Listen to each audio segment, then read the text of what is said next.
नमस्कार, स्वागत है आपका सिटी पोस्ट लाइव में। मैं हूं मुस्कान। बिहार विधानसभा चुनाव 2025 के बिगुल बज चुकल बा। सभी पार्टियां अपनी तैयारी में जुटल बारी, लेकिन एक बड़ा सवाल आज भी हवा में तैर रहल बा। महिला नेतृत्व आखिर कहां बा और क्यों अब तक महिलाओं के लिए सियासत में दरवाजा बंद बा?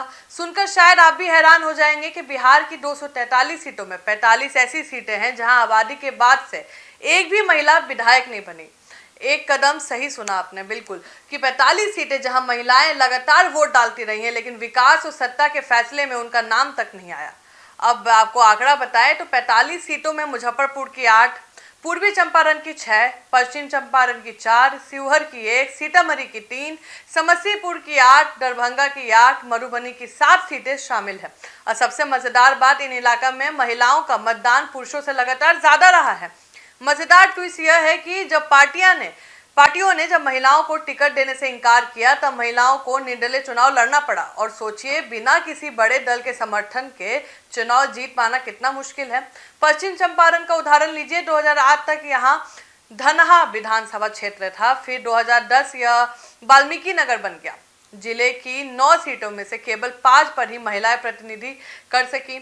लौरिया, सिकटा और बगहा जैसी जगहों में अब तक केवल पुरुष ही विजय हुए हैं। यानी यहाँ की जो राजनीति है अभी भी महिला नेतृत्व के लिए बिल्कुल तैयार नहीं है। दरभंगा में अब तक सिर्फ 2 महिलाएं विधायक बनी। आपको बता दें, 1961 में कांग्रेस की श्यामा देवी और 2020 में वीआईपी के जीतन वाली स्वर्ण सिंह, जो बाद में भाजपा में शामिल हो गई। बाकी दरभंगा जैसे दरभंगा नगर, बहादुरपुर, जाले, हायाघाट, अलीनगर, कुछ ऐसे स्थान में महिलाओं को अब तक कभी मौका नहीं मिला। मुजफ्फरपुर में 11 सीटों में से 8 सीटें अब तक महिला नेतृत्व से वंचित है। मधुबनी जिले की 7 सीटें, मधुबनी, हरलाखी, बिस्की, खजौली, झंझारपुर, लौका, राजनगर अभी तक महिलाओं के लिए खाली है।